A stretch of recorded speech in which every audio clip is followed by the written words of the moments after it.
bedroom. This happened Sunday morning in New Carrollton. Tonight, police spent hours canvassing the area looking for any clues. Our Richard Reeve is live in New Carrollton with the investigation that's happening now. Rich? Well, police have been passing out this leaflet, trying to get information, elicit anything they can find about this case. Now, sources tell us this began as a burglary, that the attacker went inside the victim's apartment and then discovered her in a bedroom. County police?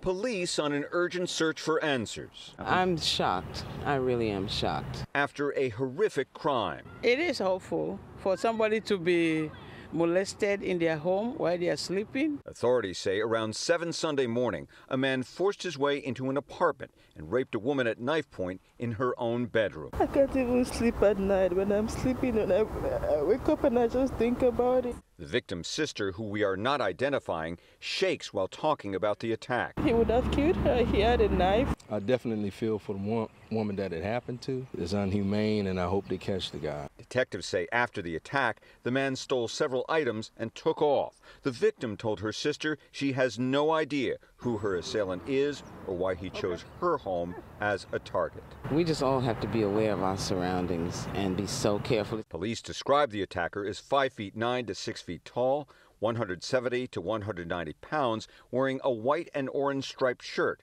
black pants, and black shoes. While officers leaflet the area, an urgent plea by the victim's sister. Please turn him in because I'm sure she's not the first person that he has done this to. I am just so sorry and so shocked to hear this. Now, police here say they don't want residents to live in fear, but they want them to be alert and aware. You'll notice again, there's a $25,000 reward for information. If you know anything about this case, Prince George's County Police would like to hear from you. Live in New Carrollton, Richard Reeve, ABC 7 News.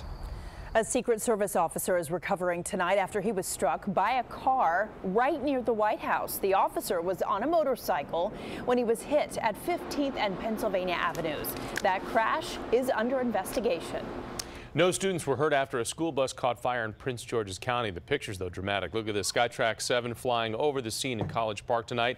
Students were on their way home from Robert Goddard Elementary and Glenarden Woods Elementary. No word on what caused this fire on the bus, but again, the good part here, nobody was hurt.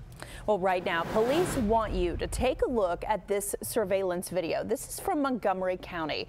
They're investigating 5 thefts from cell phone stores, and police believe the same people committed each crime. So far, they have taken more than $18,000 in merchandise. Stephen Cheetah joins us live with new details in the case tonight. Stephen? Ellison, this AT&T store in Wheaton was hit twice in the past few months. This is how the crimes went down. They pull into the parking lot, they run into the store, they yank cell phones off of the display cases, then they run out of the store, hop in a car, and take off. Obviously not the sharpest bad guys, robbing cellular phone stores with high-quality surveillance cameras. You can see the picture so clear. Investigators are putting out these images in hopes of stopping the thieves.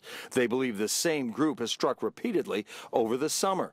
At least 5 stores across Montgomery County.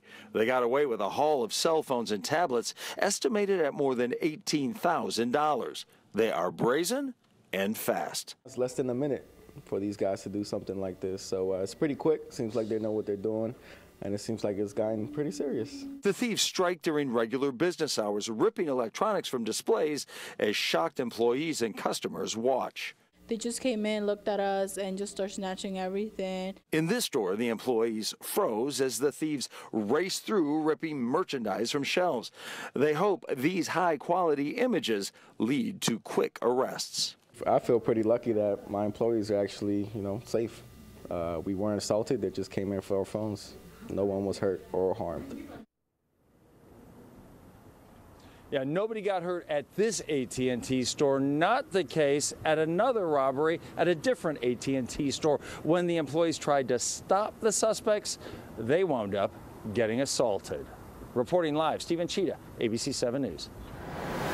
After a beautiful start to our work week, temperatures cooling off nicely for us this evening across the area. We're down into the 60s in a lot of places, right around 73 degrees for you in D.C. and close to 70 for Reston. So it's thanks to these clear skies that we have out there for you overnight tonight. The temperatures will continue to fall. Many of us will wake up tomorrow morning in the 50s. So here's a look at the bus stop for the kids in the morning, about 65 for D.C. But as we get into the suburbs, as we go northern Montgomery County, even down towards Stafford County, we'll find those numbers in the 50s. So make sure the kids have a light jacket for the morning, then about 79 for recess. A really nice day to get outside for that free play. Then all the way home, right around 85 degrees. So going from that crisp morning to some real summertime feel for the afternoon. We do have some rain in the forecast for you this weekend. Let you know when you're most likely to run into that coming up in about 10 minutes. Allison? Okay, we'll see you then, Josh. Thank you very much. Meanwhile, new at 11, take a look at this scene.